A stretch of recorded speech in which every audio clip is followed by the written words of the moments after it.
За өдрийн мэнд. Маа сайн байна. За подкастын маань дараагийн дугаар эхэлж байна. За энэхүү дугаараар олон сонирхолтой зүйлсүүдийг ярих гэж бас бэлдлээ. Мөн тодорхой зарим нэг одоо хариулт шаардлагатай зүйлсүүд дээр хариулт авъя гэдэг асуултууд бэлдсэн байна. Өнгөрсөн дугаарууд дээр цухас яриад өнгөрсөн нэг зүйлийн талаар дахин нэлээд одоо томрон тодорхой ярилцмаар санагдлаа л да. Тэгээ энэ юу вэ гэхээр одоо мухар сүсгийн талаар. За хүмүүст ч гэсэндээ бас их сонирхолтой байх шиг байна. За одоо манай монголчууд одоо шашин шүтлэгч гэдэг юм уу одоо сүсэг бишрлэлээр агиох одоо давмгаалж явахдаа имлэг одоо эмч домчид үзүүлэхдээ бас давхар ингээ лам бөөгөр агиох явж байна. Энэ нэгдүгürt зөв үү, буруу юу? Хоёрдугаарт одоо эмчин ингээд за нөхөр минь чи одоо нэг энэ хугацаанд ингээ яаралтай аглаганд орохгүй болохгүй ч гэдэг юм уу, яаралтай эмчилгээ хийхгүй болохгүй гэхлээр нөхдүүд маань лам бөөгөөсөө ингээд асуугаад яваад өдөр цагаа өөрчлөөч ч гэдэг юм уу те. Ингээ явж байна. Энэ нь яг одоо шашин шүтлэг талаасаа зөв юм уу, буруу юм уу, лам багшаа дагах хэрэгтэй юм уу, бөө үхнээ дагах хэрэгтэй юм уу, эсвэл одоо юу гэдэг юм те. Энэ мухар сүсэг юм уу зүгээр одоо яг энэний нэг ялгааг гаргаад. Гэхдээ эн чин ерөөсөө хуучин цагт бол шашин шүтлэг бол хүний ёс суртахууны дагуулдлыг арилгаж исэн сурдар ном сургаалт.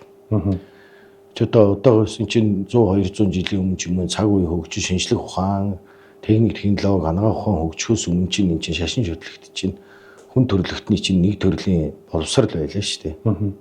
Тэгэхээр чи ерөөсөө энэ хүний дотоод ёс суртахууны энэ нэг хадуусан зан чанар энэ бүх юм чинь ганцхан хүмүүжүүлж хүнд тийм хүний ёсыг сургыг гэвэл яг энэ шашны сургаал номлол байдгийн юм л дээ. Үүн дотор бөөгийн мөргөлгөө бидний өөрсдийн язгуурын нүүдэлчдийн мөргөл байгаа шүү дээ. Энэ дотор чи ертөнцийг үзэх үзэл айхтар гүн ухаан, дээрээс нь анагаах ухаан байсан. За. Эртний бөөнөр чинь бол эмч байсан. Байгалийн нөгөө ургамал тан эм тан залдаг. Тэг энэний нэг тод жишээ 1930-ад оны 40-од оны үед Баатар гэдэг нэг хөвсгөл зайрын хүн байсан гэсэн. Тэр ерөөсөө нутгийнхаа ерөөсөө бүхэл хүнийг идгээд анагаадаг чадах ятгаараа л одоо яотон жүлээж өгдөг, ханаа томотоо өгдөг, яр шарах гарвал үлээдэг, ургамал там бэлддэг гэдэг. Тэгээ нутагт нэг өдөр тэр Оросоос сургууль төгсөөд ирсэн нэг залуу эмч ирсэн гэсэн. Тэгээд хүмүүс очихоо байж хэлсэн. Яагаад гэвэл нөгөө бодит эм тан гэж юм бий болсон. Тэгээ нөгөө Баатар зайрын хүмүүс авч хилцгээ байж хэлсэн. Морь мал мэрэг төлгөл тавилдаг. Тэгээ нөгөө тэр эмч залуу их мундаг надаас өмнө л одоо энэ хүнийг л баг энэ нутгийнхын шүтдэг эмч гэж ярьдаг байсан гэдээ очиж уулзаад нэг сонжсэн гэсэн. Тэгээ сонжоод асуусан гэсэн. Юу гэж асуусан гэсэн чинь би одоо ингээ өвдөд та нэг туслаач гэд танихгүй шүү дээ. Тэгсэн чинь нөгөө Баатар зайранд тэгсэн гэсэн. Одоо ийм орчлон одоо цаг үе хөгжөөд альва ийм ээлж дараатай байдаг юм аа. Одоо миний эдгээдэг цаг чадал дууссан. Одоо тэр шин залуу тэр гадны эрдэм сурсан хүн дээр очих гэж тэр хэлсэн. Тэгээ тэр эмч залуу тэрийг үнэлж шудраг мундаг хүн байна энэ одоо ловерчин гэж бодож илээ ч дээ. Сорьсон алтай нийгмийн үед чинь. Тэгээ танилцаа тэр хоёр хоорондоо тэр эмч залуу тэр Монгол анагаах ухааны тэр Баатар гэ зайрангаас сурч исэн гэсэн. Тэг ийм нэг юм түүх үйдгийг. Тэгээ юу хэлэх гээд энэ гэвэл энэ цаг үеийн хөгжил дэвшиллээ дагаад бас нэг бөө хүний чадахгүй юм гэж энэ хорвоод байна. Мэрсэр хүнд аргалаа тусалсан тохиолдол зөндөө. Үнэхээр шалтгаангүй өвдөд зовоод эмч домчиж мэдэхгүй оншгүй зүйлийг бөө дээр очиод идэгцэн зүйлүүд зөндөө байна. Тэр мондог бөөнөрч байна.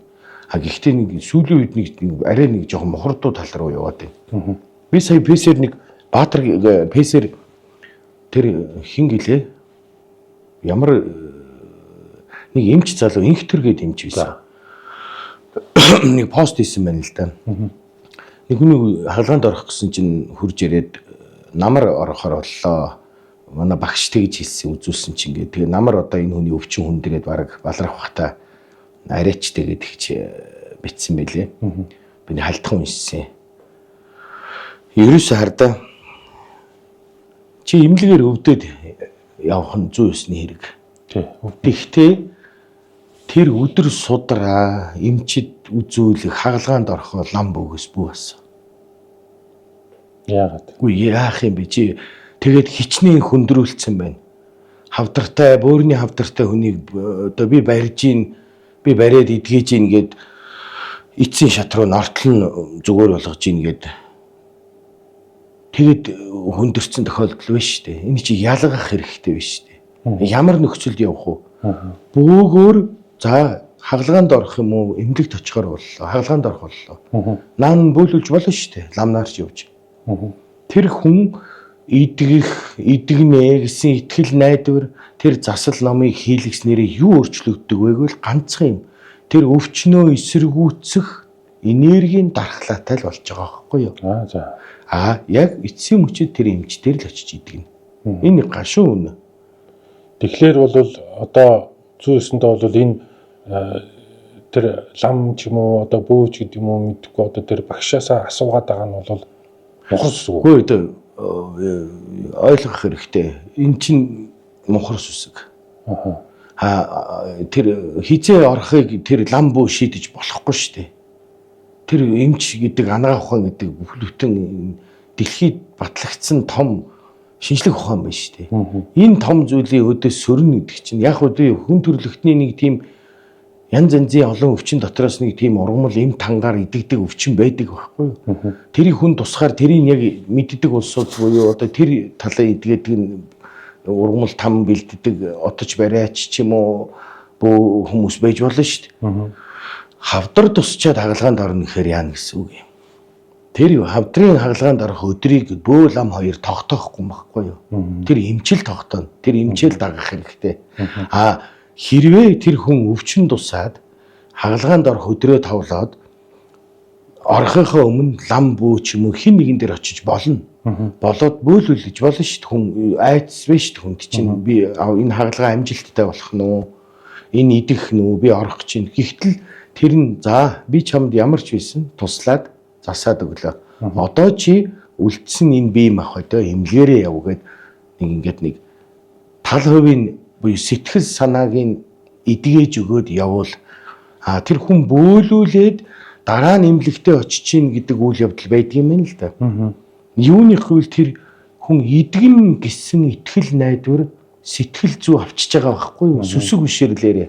Тэгээд ирэхээр хүний энэ энерги одоо хүн болго энергид итгэж байгаа шүү дээ. Тэр энергинд нь өөрийгөө эдгэх дархлаа үүсэж байгаа юм. Тэгээд дараа нь эмнэлэгт очиход би заавал идэгнэ. Ингээд идэхэд эцсийн мөчөд хэн идгээсэн бах вэ? Эмнэлэг л идэгнэ. Чи үхэх юм байна. Юу ч яваад үхэх юм байна гэд хэлчихвэл тэгээд одоо хавдартай хүнийг 6 сарын настай гэд хэлэхэд тэр хүн ямар ч нөхцөлд л үхэх юм байна гэдэг тархинда код авна. Хичнээн ичэттэй хүнээр яваад ч нэмэргүй, хичнээн том эмнэлгээр яваад ч нэмэргүй. Тэгэхээр тэр хүний эхлээд өвдөхөөс өмнө сэтгэл зүйг эмчлэх хамгийн чухал. Тэгээд ингээд өвчин тусахаас өмнө дохио ирдэг юм аа. Одоо илэг өвдлөө гэж бодоход илэг шууд эхлээд өвдөхгүйгээр илэг өвдөх дохио ирнэ. Гай барцад гэсэн үг шүү дээ. Тэр энерги.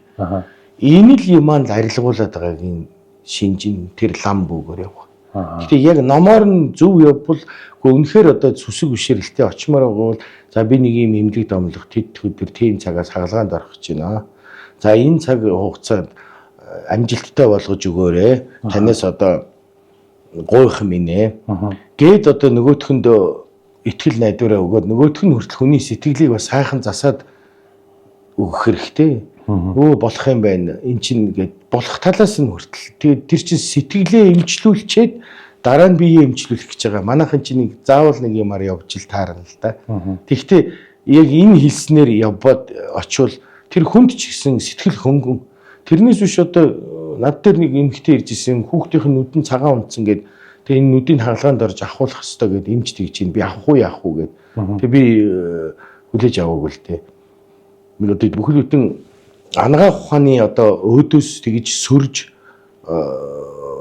хичнээн одоо эрдэм номтой бөө байсан гэсэн би чинь ч өвдөд ирвэл эмнэлгээр л яваа шүү дээ. Чи хүний энэ бие махбод байгаа цагт заавал тийм ганцхан тэр сэтгэл зүй зүрх сэтгэл оюун тэр дотоод сүнсэлд энэ бөөлүүлээд ийн гэдэг чинь идэгнэ гэдэг дархлааг энергийн дархлаатай болчоод эмнэлэгт очиход ямар ч байсан би идэх нь. Зүгээр. Тэгээ энэ мохор сүсгийг бөө мөргөлийн өв соёл мохор сүсэг хүмүүсийн зан үйлээс салгаж ялгамаар байна. Би одоо олон 3-4 удаа орлоо их сандардгийн байна, амьсгаадгийн байна. Хөөс амаач үсчүүллээ. Үнийг хэлэхэд одоо бас их тийм юу хэцүү байна. Нэвтрүүлэгт орно гэдэг чинь. Маш их олон хүнд хүрж байна. Маш их олон хүнд мэдээж тэгж байгаа. Миний хувьд бол одоо бас ингээд ярих юм хольж сандраад хутгаад байна. Тэр яагаад ингээд ерөөсөө ингээд та хүүхд чинь сургууль төгсөж ивэл бөө ламаар яв. Манайд нэг 10 жилийн нэг их сургуулийн нэг багш, бас нэг 10 жилийн багш миний таньдаг багш. Шалгалт өгөхөд ирэхээр ерөөсөө илс битүү. Ерөөсөө битүү илс. Хүүхдүүд нь авчир цацаал. Үгүй тий ингэж болохгүй шүү дээ. Эн чинь ямар энийг чинь л би мохор сүсэг гэдэг. Чи үнэхээр хичээлээ хийсэн бол тэгээд тэнцвэлт тэр бөөж хичнээн ичтэй байгаа чиний тэр оюун ухаан доторх залхуугаасаа сурч чадаагүй зүйлийг тэнцвэлж чадахгүй байхгүй. Тэр энэ болгоно ялгамаар байна.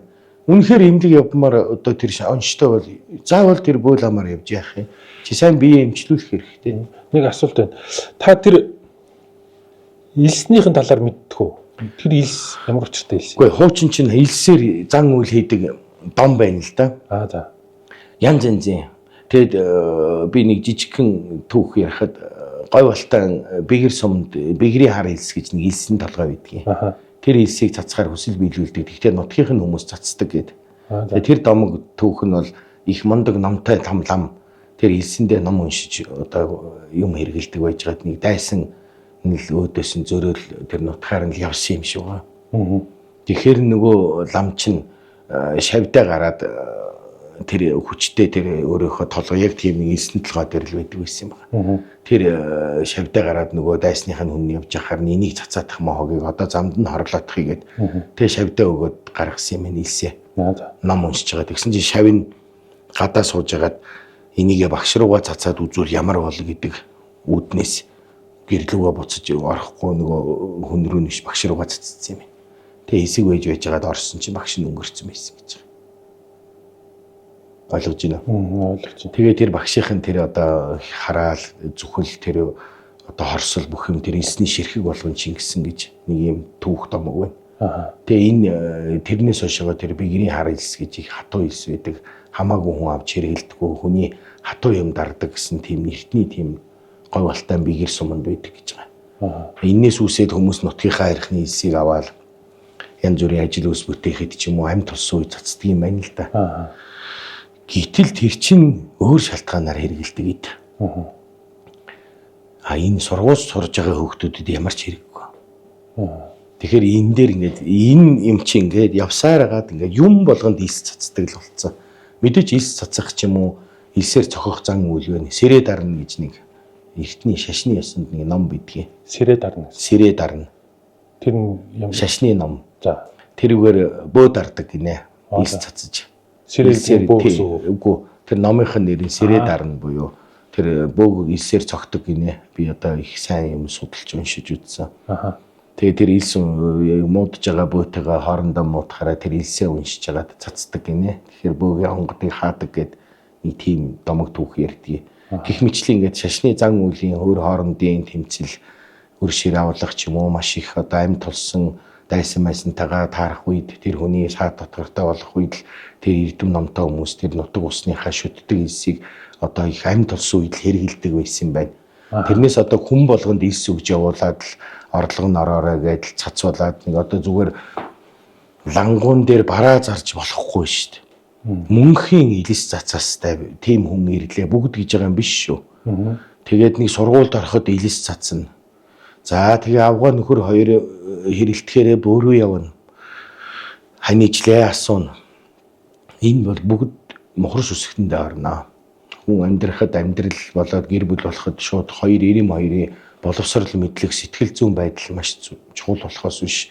Тэр хувь заяаны зурлаг чухал огт биш. Гэхдээ тэгээд одоо манайх шиг ийм том шашин шүтлгийг тултал нь хөгжүүлсэн ард түмэн тэгээ бүгдээрээ хувь заяаны зурлагаараа суугаад итгэдэг байсан салж нийлэхгүй ингээд амьдрахгүй яасан чинь хамгийн их салалттайгаараа сая гарлаа шүү дээ монголчууд залуучууд.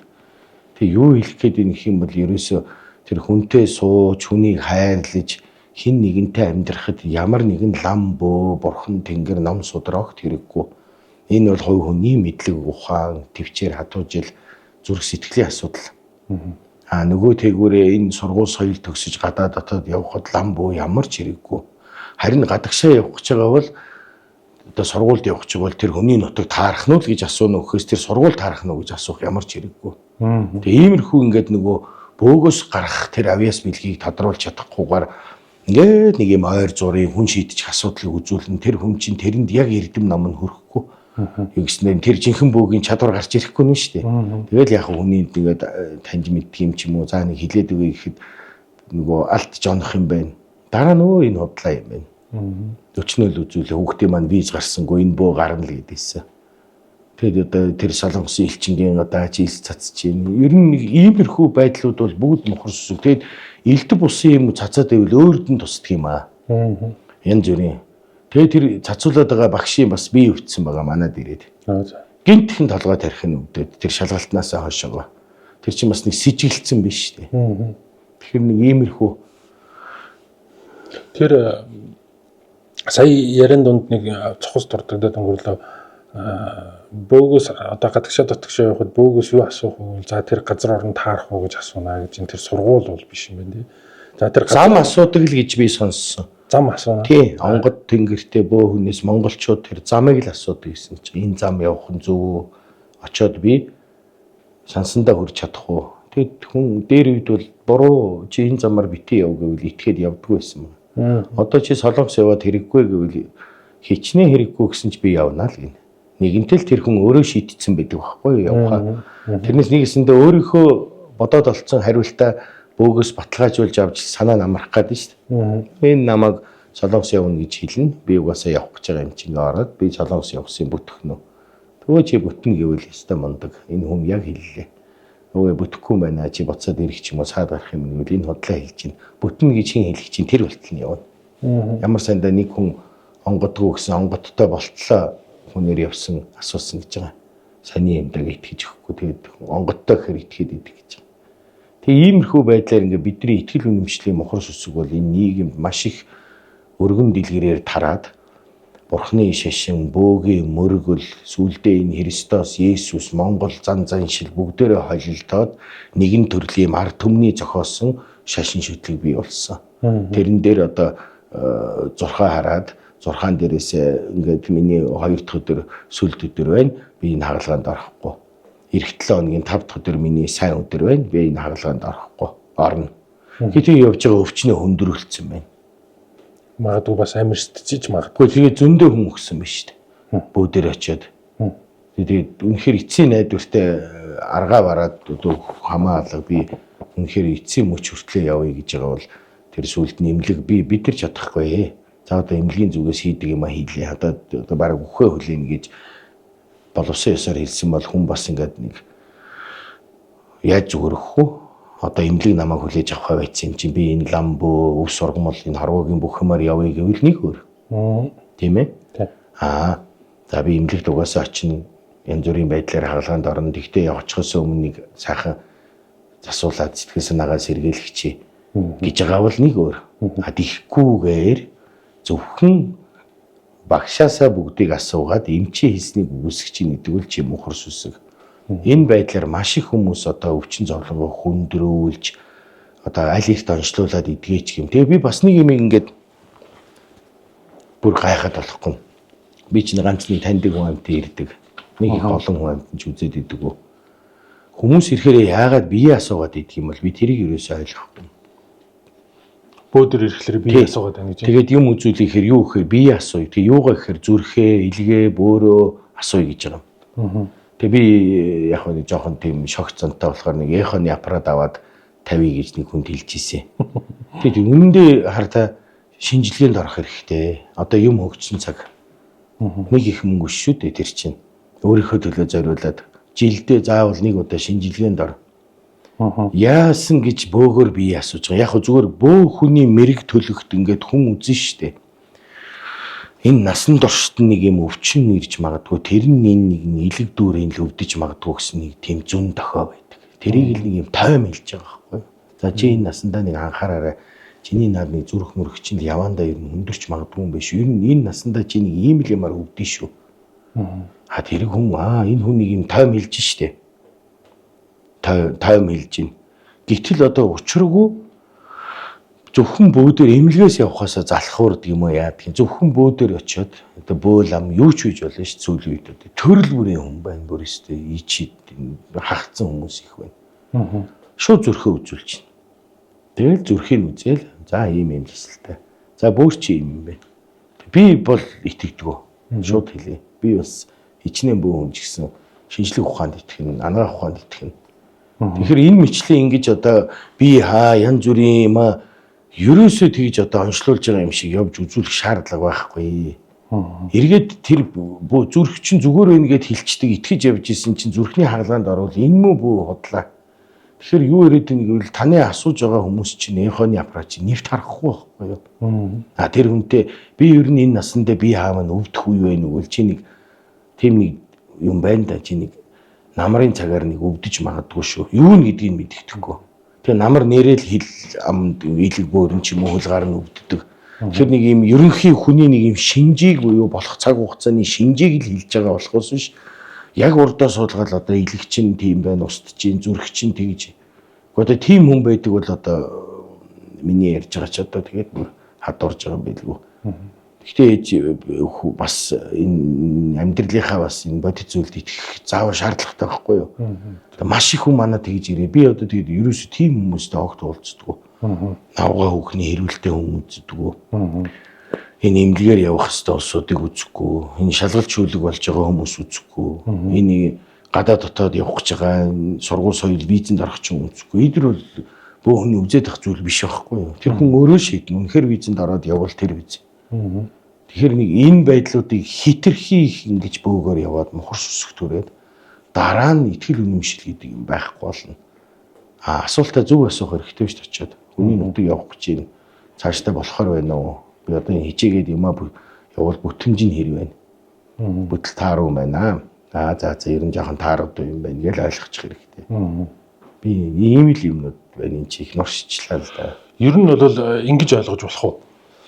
Мухар сүсэг гэдэг бол үл итгэл юм гэж ойлгож болох уу? Одоо өөртөө итгэх итгэлгүй болсон хүн. Ерөөсөө өөртөө аваад байна гэсэн. Өөртөө нэгт итгэхгүй байна. Хоёрт нь ямар нэгэн амар хэлбэр аргаар маш богино хугацаагаар эн чинь залхуугийн шинжилтэй. Тэгээд бас яг шашин шүтлгийг зөв талаас нь ойлгох хэрэгтэй. Мэдээч энэ хүмүүсийн буруу гэж юу ах вэ? Маш олон жил янз янзын шашин шүтлэг нэг дор гарч ирээд өөр хоорондоо холилдоод ийм болчлоо л доо. Бүр айхтар хавдар хаван идгээдэг хандаг төөндөг хүмүүс байна. Тийм хүмүүс бол одоо байх ёстой. Байсаарч байх болно. Гэхдээ тэр хүмүүсээр яваад идэгж байгаа хүмүүс байна. Ямаа ялгаж салгаж очдөг байх хэрэгтэй. Үнэхээр одоо зөвхөн одоо ханаад идгээчдэг айхтар хавдар хаван биш л бол хүний ойр зургийн юмыг ингээд тархитлагыг нь хандаг ч юм уу идгээчдэг эсвэл одоо үнэхээр л тэр нуруу ясн хугараад үүрээд одоо нурууны ясн ингээд хаалгаанд орох заалттай биш л бол бус юмыг бол бариад идгээчдэг бол байна штэ. Гэтэл нурууны ясн хугараад бүр ингээд үүрцэн хүнийг одоо яаж ч бариад болохгүй байхгүй юу? Тэг миний нэг шав залуу байгаа 10 жил нуруу нүвтсэн. Тэгэд хорвоогийн бүх бариачаар явсан. Одоо баг суумгаа хүн хөлд оруулсан бариачаар хүртэл явсан. Хамгийн сүүл Тайландд очиод дурангийн хаалгаар нэг ганцхан цагийн хаалгаанд ороод зүгээр гисэн. Тэгээ би чинь тэрнээс бас бодож байгаа байхгүй. Энэ хүн эрт орсон бол ингэж удаан өвдөхгүй байх байсан юм. Тэгээ хэргийн учир энэ хүнд өөрт нь буруу байсан. Юу гэвэл нөгөө үнэнтэйгээ нүүр тулгаа сайж дандаа амар хэлбараар явсан. Дагалгаанд орно гэхээр хэцүү санагдана. За эсвэл мөнгө төргөн дээр чанга санагдана. Тэгээд хамгийн ойрхон боломж юу вэ? Тэг бид өөрийгөө хуурж байна. Тэгээд хожимын өдөр та үнэхээр өвчтэй бол хаалгаанд орж ил таараа. Тэгэхээр энэ дээр бол ийм ухаантай хандах хэрэгтэй.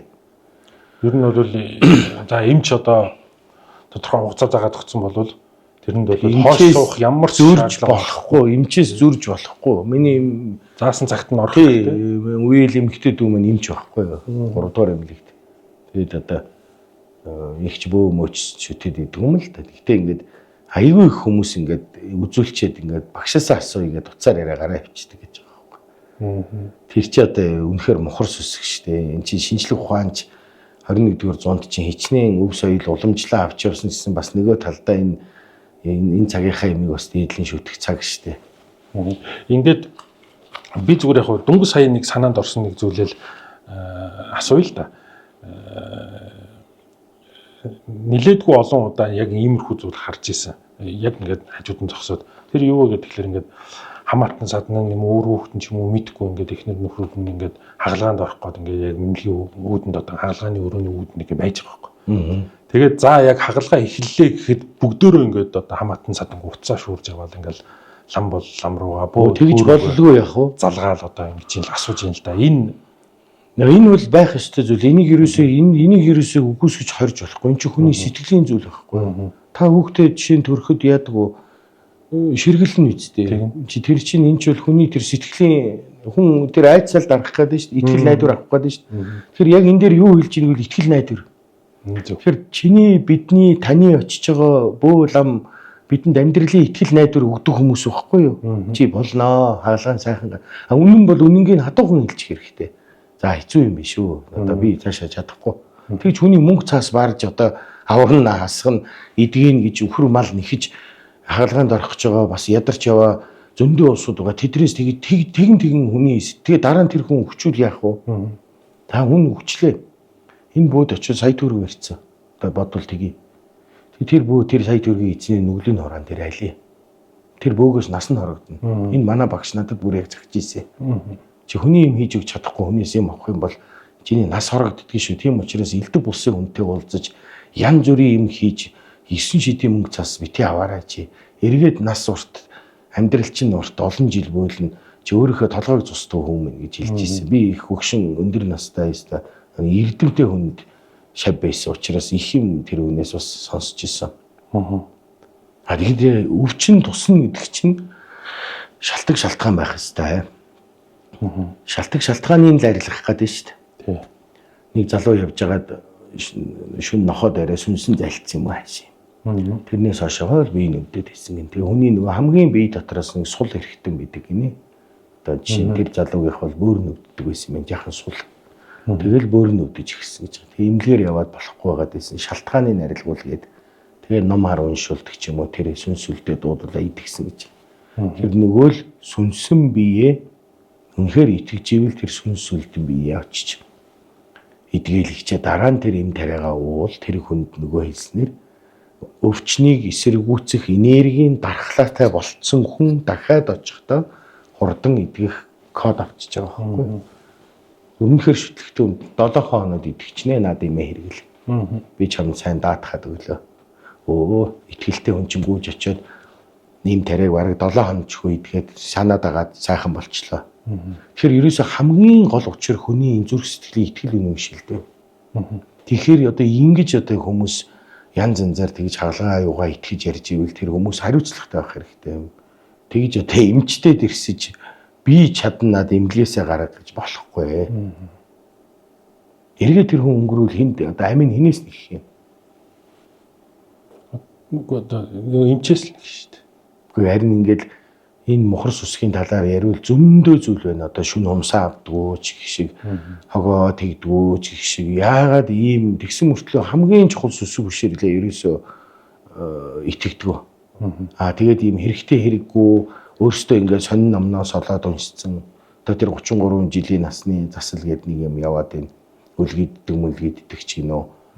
Бараг мем зэмэч өгдөг гинөө. Тим юм би лав сонсоогүй. Тэр одоо янз бүрийн олон ургалт санаа гарч хүн болон 33 таа өвдөж зовно гэж юу ах вэ? Зүгээр эмэгтэй хүн 33 насны дээрээ хүнд өвдөх юм бол засч өрдөг шүү л гэсэн юм байдаг. Нөгөөх нь ээжийнхээ ачийг хариулдаг юм л гэсэн эмэгтэй хүн 33 настай да. Тий. Ээжигээ бүтэн хувцлаад тэгээд ээждээ гарын бэлэг өгөөд үсээд хайрдаг гэсэн 33 насны дээр эмэгтэй хүмүүсээ богиносохоор дахиад дараагийн одоо амьдралынхаа тэр тал насыг эдэлчлээ гэж үздэг юм байна л да. Одоо ихтийн анхсын дараагийнхаа тэр амьдрал зовлонгоо үстэйгээ үлдээж ийн гэсэн тийм дом хийгээд 33 наснда их өвдөд байгаа эмэгтэй хүний үсийг тарьдаг гинэ. Тэгээ ээжд нь очиод ээжийг хувцлуулдаг гинэ. Тэрнээс одоо тэгж үлгийдэж бариад л учиргүй том болсон хүүхдийг үлгийдээд л тэр чинь хүүхэд наснд л байх хэрэгтэй юм. Ер нь тэгээд хүн өтөл нас бол өтөл наснда, хүүхэд бол хүүхэд наснда, эд нас бол эд наснда шүү дээ. Тэгж одоо тийм үлгийнээс одоо тэгээ үлгийдүүлээд ээж нь мэм хөхүүлээд ээж нь байхгүй хүнийг гүйж очиод тэр оршуулгын газар нь очиод сүү бодаа өргөөрэй ч гинөө. Би лав сонсоогүй юм.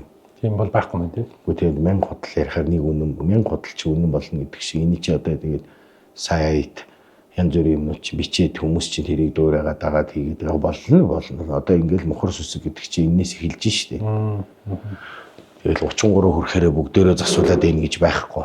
Яг зөв эмэгтэй хүн 33 насны дээр айгүй хүнд өвддөг гэж ярина. Өвдөх юм бол гэж байгаа. Тэр шиг бүх эмэгтэй биш одоо хорвоогоор дөрөн бүсгүүчүүд байна.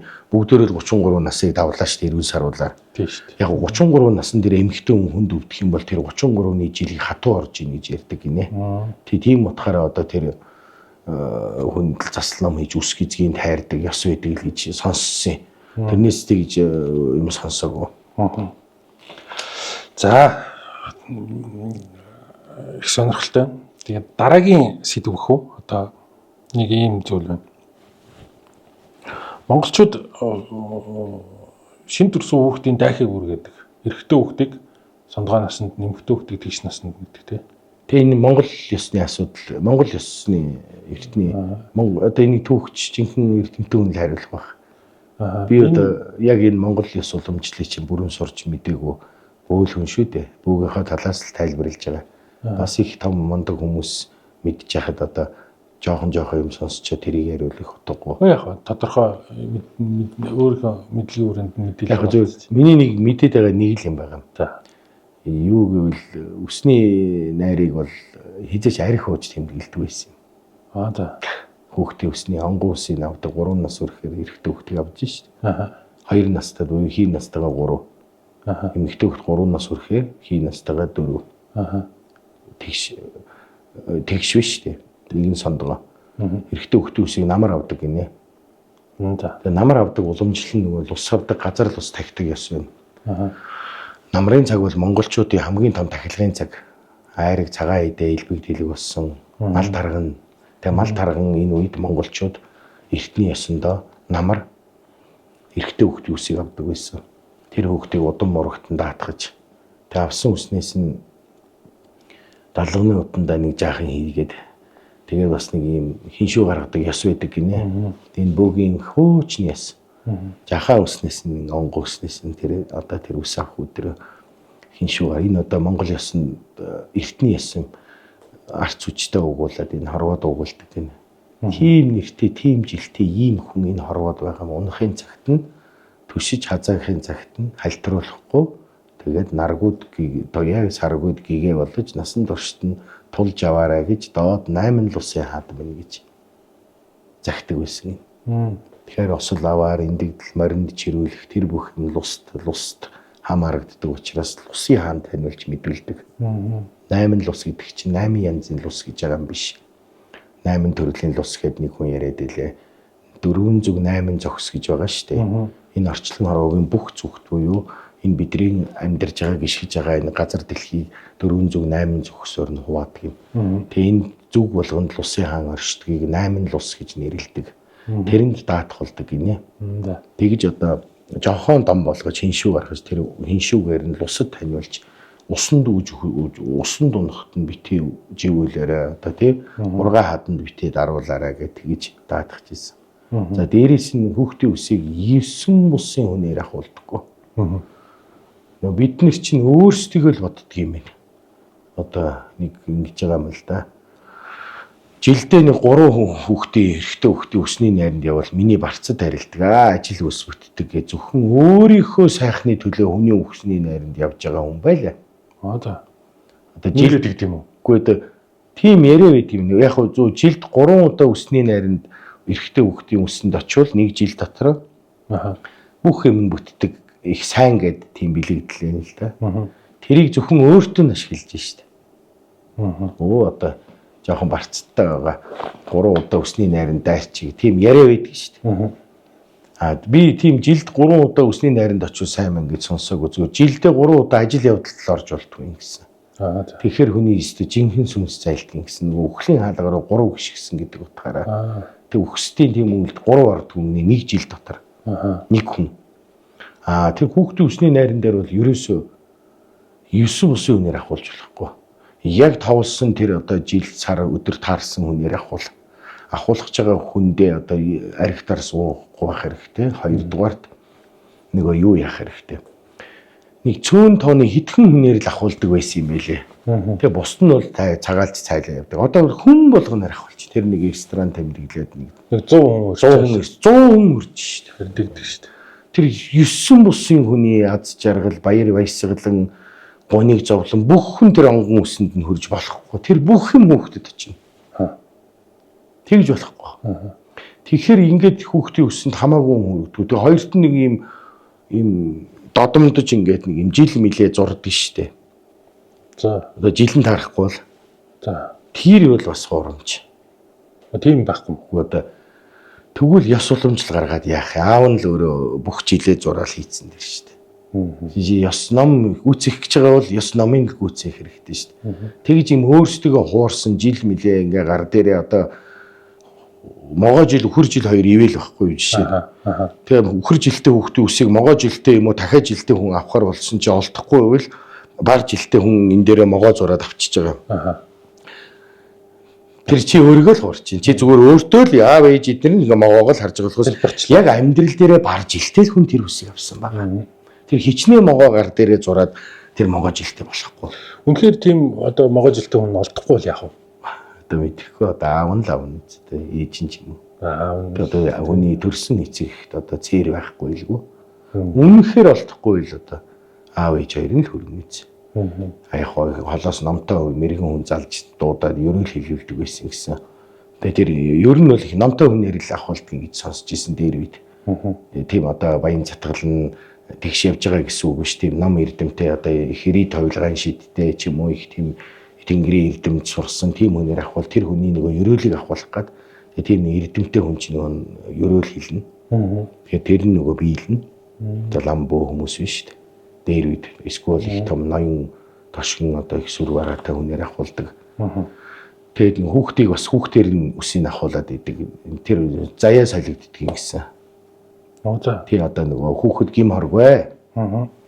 Хүүхдээр ахуулчих гээд ахуулдаг шүү дээ. Тэгэхээр нөгөө хүүхдийн заяа тэр хүүхдийн заяа хоёр солигддөг юм ээ.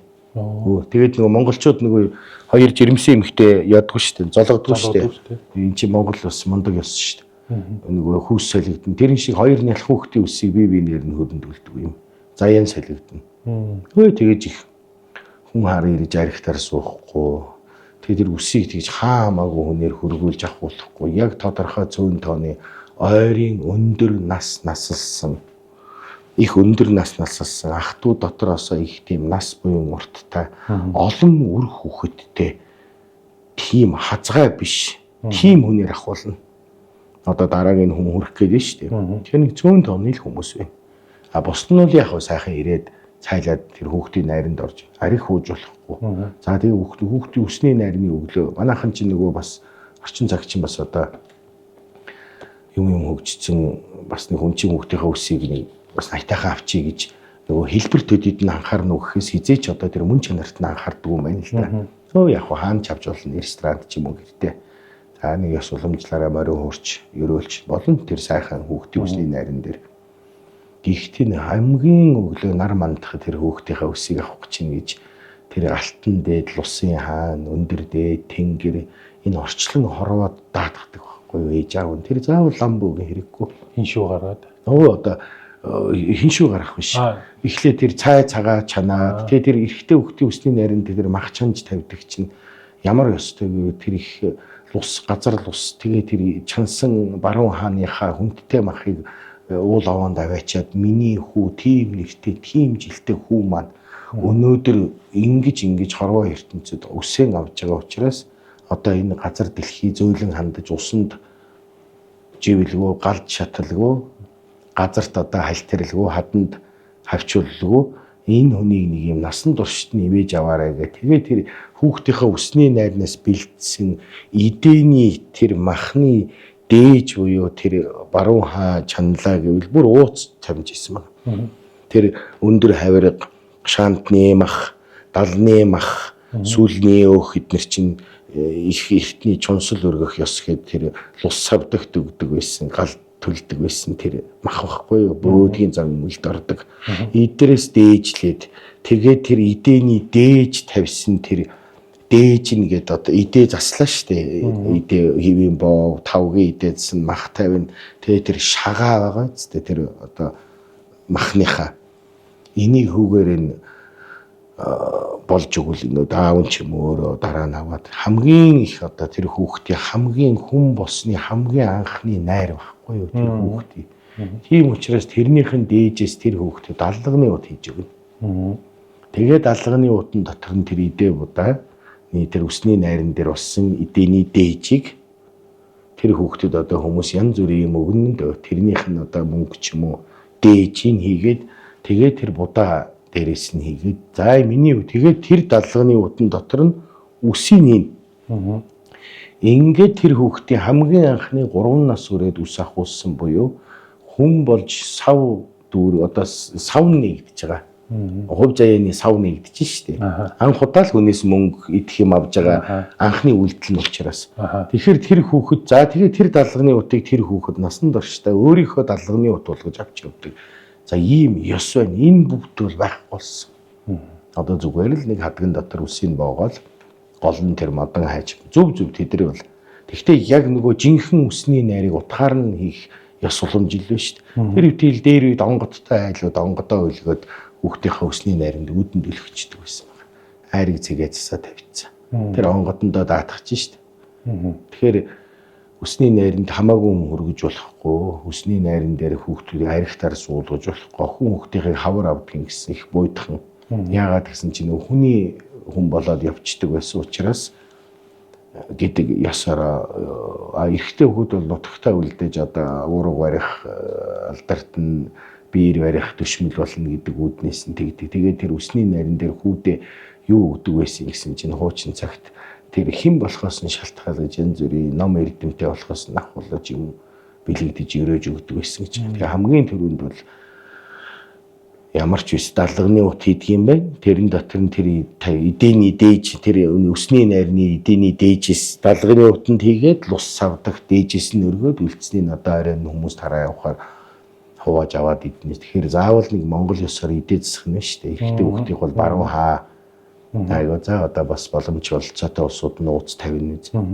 За тэгээд баруун хаа тавихад болох юм болно шүү дээ. Өө тий хамаагүй их багын л хэмжээ байгаа шүү дээ. Тэгэхэд дараа нь тэр махныхаа дээжээс аваачаад хамгийн эхлээд тэр овол овоонд идэ будаатай өргөө тэгээд үсний найрны ёслол одоо тэр морь цагт гэдэг юм уу монголчуудын бэлэгдлийн цагт эхлэн шүү дээ. Тэгээд тэр цагтаа эхлээд хүндтэй хүн тэр хүн зорьсон хүний үсийг авахулах нь шүү дээ. За тэгээд цаашаа ганц нэг хүн үсэнд нь хүрээд тэрнээс нэг олон хүнд хүргээд хэрэггүй. Тэр хорвоогийн бүх хүн цуглуулаад тэр дотор чи ямар ч хил амтай ямар ч асуудалтай улсууд явсан билээ. Тэр бүх хүмүүст хүрэхээр тэр хүүхдийн чи хувь заяа тэр бүх хүн болгонд та одоо нэг 100 хүн цуглуулаад төрсөн өдөр дээр чинь 100 хүн толгойд чи ингээд нэг хүрээд явбал танд 5 хүрэх нь. Энээс болоод хүүхд өвдөн үсээ ахуусны дараа нойргууд нь ааш цааны эвдэрнэ залхаг тэнэг болно залхуу болно тэр тэгэд ер нь хүүхдийг ер нь үсийг авсны дараа нэг дом байдаг гинэ. Хүүтэн булгийн усаар толгойг нь угаадаг гинэ. Хүний оюун санааг сэргээдэг гин. Тэгээд номонд мэрэгэн нойронд сэргээг бай гэж үг нь тийм учиртай учраас хамгийн түрүүнд үсийг авахаар тэр нутгийнхаа булаг шандны цэвэр усаар толгойг нь угаад тэгж хүний тарих толгойг сэргээдэг байсан гин. Одоо бид нар энэ ханга дэлхийнхаа ямар сайхан булаг усыг ууж идэх нь идгэж зүрхний аршаан, бөөрийн аршаан, нүдний аршаан гэж шиг тэр нутгийнхаа булаг усанд очиж тэр уснаас нь авчирж ирж байгаа. Тэгээд тэр толгойг нь угаадаг гэсэн. Яг хөө зүгээр хар усаар угааж байгаа гэсэн үг биш шүү. Мэдээж сүү хөргөлгүй яг хөө. Дараа нь тэр бүтэн үсийг авахаар тэр халзан болцсон цагт нь үсийг угаахаар тэр хүүхдийн тарих сэргдэг гинэ. Тэгжиж одоо тэр залхаг хүүхэд ерөөсөө залхаг нойр гэдэг энэ хоёр зүйлээс л одоо сэрэгч холдчих юм бол ямар ч хүүхэд цаашаа явдаг гинэ. Энэ залхагийн ухаан, залхагийн муу, мунхагийн муу хоёр хүрээд ирэхээр ямар ч хүүхэд сэрэгдэг юм нэ ерөөсөө зовоогоод идэг гинэ. Тэгээ энийг цээрийг арилгах гээд тэгээ тэр олон хүн хөрсөн өсний цээрийг арилгахын тулд булгийн усаар угаадаг. Хүүхдээ сэрэгдэг үстэй бид нар өглөө ингээд хүүхдээ усаар тэр шиг тэр хүүхдийн дээр дараа нь цулаа толгойг тэгж аав нь угааж өгдөг гинэ.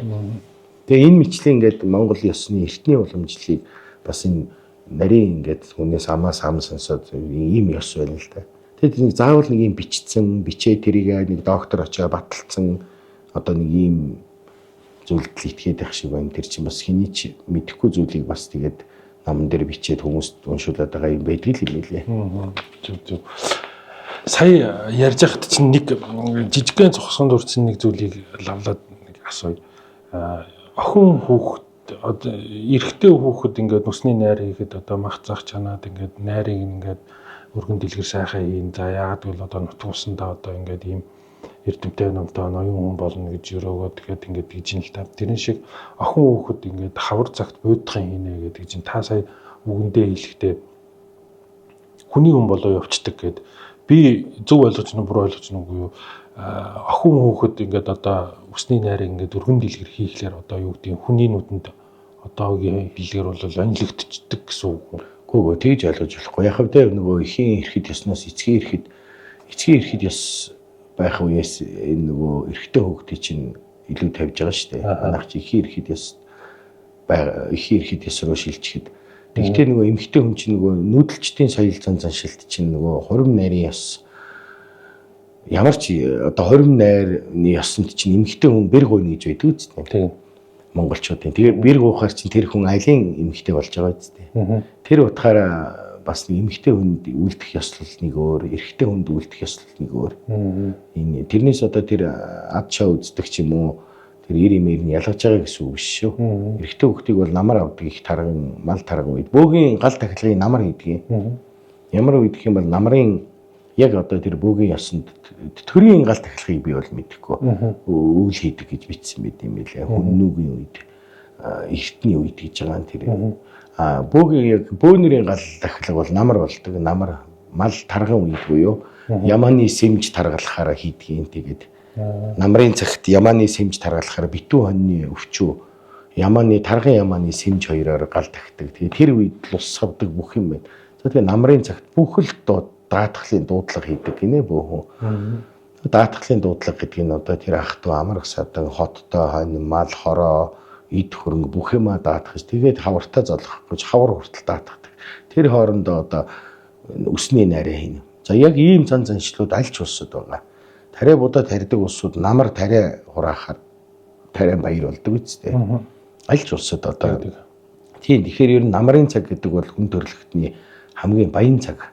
Тэр утгаараа тэр баян цагтаа буюу хамгийн сайхан цагаагаар хамгийн сайхан үйлрэл буюу хамгийн элбэг дэлбэг үйлрэл хүний одоо бүтэн зуны ажилласан хатуу өвлийг давсан тэгэл одоо яг нэг жаргад суух ганц үйлрэл нь намар байдаг малн тарган ургацаа хураацсан цагаан идэгээ бэлтцсэн тэгэхээр хүн чинь тэрнийхээ дээжийг одоо лус савдаг байгаль дэлхий газар лустай холбоотой тэр бүх юмд өргөж дээжилж тавьдаг тэгээд тэр нүүдэлчдийн чинь буюу тариачч бай суурин иргэшилтэйч бай нөгөө амьдралынхын зайлшгүйс чухал юм газар тэнгэр хоёртой холбогдно.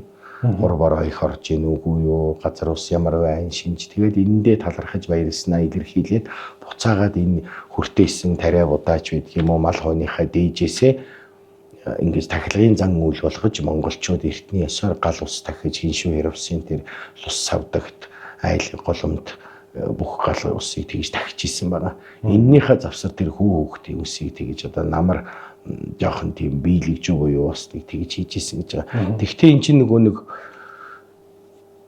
би бил винчинтэй сүртэй хийнэ. Би ядарсан тийм хийнэ гэж ялгаж болохгүй. Одоо нэг ингээд би чадaltaй да одоо чадалтайхан шиг хийдэ гэхээр тэр ялгаа байхгүй шүү дээ. Юу хэлэх гээд нэг чи ёсоор нь зөвл хий. Тэр нь тийм мөнгөд биш байхгүй юу?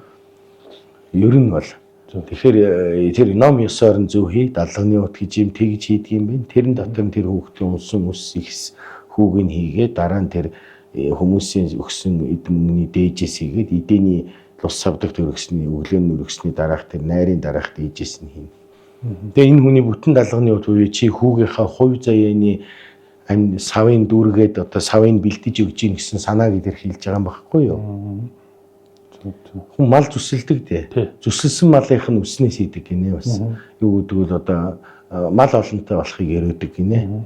Ухай малгүй бас явдаг хүн байдаг юм насандаа. Тэгэхээр их малтай байхыг ерөөж тэгж хийдэг. Тэгээ Монголын эртний үсний ёс уламжлалт дотор нэг иймэрхүү мартагдсан хүмүүс мэддэггүй зүйл нэг энэ байна. Яг тэр Монгол эртний бас нэг юм эрдэмтэн одоо энэ төгс судлаач ч юм уу энэ хүмүүс ёс уламжлал мэддэг хүмүүс арай өөрөөр ярих байх. Би бол нэг тийм хүний нэг ингээд нэг огт мэддэггүй мартаад тоохоо барьсан тэрэл зүйлүүдийг л жоохон л яриад байгаа. Дараагийн санаа нь бол ер нь мухар сүсэг бөөгийн мөргөл хоёрыг ялгах хэрэгтэй. Миний одоо ганц зорилго л энэ. Зөв. За нэг асуулт байна. Нөгөө манай подкастыг үзэж байгаа хүмүүс дотроос асуучихсан байсан. Жирэмсэн хүн үсээ хусуулж болд юм уу, тайруулж болд юм уу гэж асуусан байсан. Одоо жирэмсэн байх хугацаанд өсөө хосуулаад тэгээд цаахан өснө ургаа цаа явж байгаа хүмүүс зөндөө байна шүү дээ. Болохгүй гэсэн баг ям дүрийн одоо шүтлэг шашинтай холбоотой ямар нэгэн тийм хориглох энэ миний мэддэг юм биш. Энэ зүгээр хувь хүний л асуудал. Болохгүй гэдэг юу аах вэ? Зүгээр тэр би мэдэхгүй зүгээр хүүхнүүд үсээ өтгөн ургуулах гээд жирэмсэн байх үедээ нэг хосуулчихдээ шүү дээ. Тэгээд төрөөд 2 3 нас хүрэхэд өснө ургачдаг шүү дээ. Болж л идэг шүү дээ. Зүгээр онгон үсээ аваагүй хүн үсээ бол хосуулахгүй бол их өвддөг. Жирэмсэн биш ээ. Ер нь багада. Багада бол одоо юу гэдгийг үсийг аваагүй хүмүүс зөндөө шүү дээ. Тэгэхээр тэр үсийг ингээ том нас биеийн төрж тийм хүн их өвчин тусдаг юм. Өвдөж явдаг насандаа. Тийм хүн бол ёстой 33 насн дээр авах хэрэгтэй. За тэгээд нэг юмний талаар ярихад бас нэг айлын инхри хүүхдийн үсийг 5 нас хүртэл авдаг юм шүү. Инхри хүүхэд гэдэг нь? Инхри хүүхэд гэдэг нь хожим хойно хүүхэдгүй байжгаад ганц хүүхэдтэй болсон айл байдаг да. Тэрийг инхри хүүхэд гэдэг юм. Тэгээ манайха өвчтөе хүүхэд гэж ойлгоод байх шиг байна. Хүнтэй сууж хүүхэд гаргаагүй хожим явжгаад нэг эсвэл хоёулаа амьдарж байгаад үргүй байжгаад насны эцэст хүүхэд гардаг ш 40 гараад. Ганц хүү ч юм уу ганц охин. За хүү гарлаа гэхэд 5 таад нүсийг авдаг гинэ. 4 буюу 5. Тэгээ эзгийн энэ хүртэл нургуулад үсийг охин хүүхэд чиг болгож байгаад авдаг. Тэр яагаад гэвэл айлын инхри хүүхэд гэдэг утгаар нь юу? Зүсийг хувилгаж байгаа гэсэн яс байна. Тэгэхгүй бол хүний ганц хүүхэд юмд хорлогддог. Тэгээ хүүхдээ ганц гэж ярьдаг үг нэ. Ганц гэж ярьдаг. Тэгээ хүний ганц хүүхдийг чөтгөр хорлдог гэдэг дээрүүд инхри хүүхдтэй айл гэдэг инхри хүүхдийн дээл одоо манай музейд байгаа. Ингээд 108 нөхөстэй 99 нөхөстэй. Тэгээ инхри хүүхдтэй айл гэртээ хар хөшиг татсан байдаг гэсэн гэж. Тэгээ хүн ингээд аднаас нь хараад хөшиг татчихаар эдний битээр бүр гэрийнхаа энэ татхан дээгүүрээ хөхөнгийн хөшиг. Тэр юу гэж юм инхри хүүхдтэй айл шүү битээ ороорой. Хүн үсгээр өвдөд идэг. Тэр өвдөд идэг нь өвчтөе хүүхэд гэсэн үг ш. Тийм одоо хожим төрсөн хүүхэд тийм бие султай. Тэгэхээр тэгээ тийм хүүхдийг эрэгтэй хүүхэд төрүүл үсийн жишээ нь 4 нас хүртэл авдаг үг. Охин хүүхчийг сүлжиж ургуулж байгаа. Тэгээд хожим авдаг гинэ. Хүн андуураад энэ чи охинтой болчих айлууд ярьдаг гинэ. Өө танах чи хүү биш охин биш тэгээд. Тэгэхээр эн чинь нөө цээрийг гаргаж тэр хүүхдээ цээрийг гаргаж байгаа. Миний нэг таньдаг нэг удган ихч байдгийн. Тэр 1990 онд буу болсон. Багшийн энэ удирдлагын ахтанд насаараа номын сонч хийсэн гэж ярьдээ. Тэгээ тэр хүн насны эц надад нэг сонин сэдв манад нэг ганц нэг ирж ирсэн. Би их сайн мэднэ. Тэр нэг ингэж ярьж ирсэн. Ганц хүүхдийн талаар нэг жишээ ярив. Тэр хүнтэй суухгүй явж байгаад нэг ганц хүүхэд гаргасан юм. За. Тэгээд бас амьдрал нь ч болоогүй юм байлгүй. 40 гараад гаргасан юм одоо. Тэгсэн чинь ах トゥ н дээр нь чи одоо 40 гараад л ганц хүүхэдтэй боллоо. Яанда чи одоо хань жилгөө ингээ ганц хүүхэдтэй эн чи хизээ том болж хизээ чамайг жаргаан чи дахиад хүүхэд өргөж авах юм уу хүнтэй суугаач ээ л гээд санаан зовоод тахаар нөгөөт ч бас өөрөө бөө хүн болохоор их бэлэгдэлтэй өө би 5 хүүхдийн дайны ганц хүүхд гаргасан юм аа л гэж ярьсан гинэ. Тэгэл хүн боцоод ганц хүүтэй юу вэ? Яана одоо ганц хүүхдийг хүний тоонд буугаад 2 хүүхдийг нэгийн тоонд бод гэх. Тэр чинь нөгөө зэрэгт явуулчихдаг байсан үеийн яриа байхгүй юу? Тийм л тий. Тэр нэг зэрэгт нөгөө ганц хүүхдийг аваа явчихна. Хоёрынх нь нэгийн зэрэг татчихна. Тэгэл нөгөө тэр үед зэрэг дайны үед л одоо тэгэж монголчууд ярьдаг байсан. Ганц хүүгээ зэрэгт явуулаа алдчихсан. Тэгээ чи ганц үг чинь тэгээ нөгөөдөг чинь өөрөө бөөхөн болохоор нөгөө бэлэг ерөөл амны бэлэгдэл сайтай.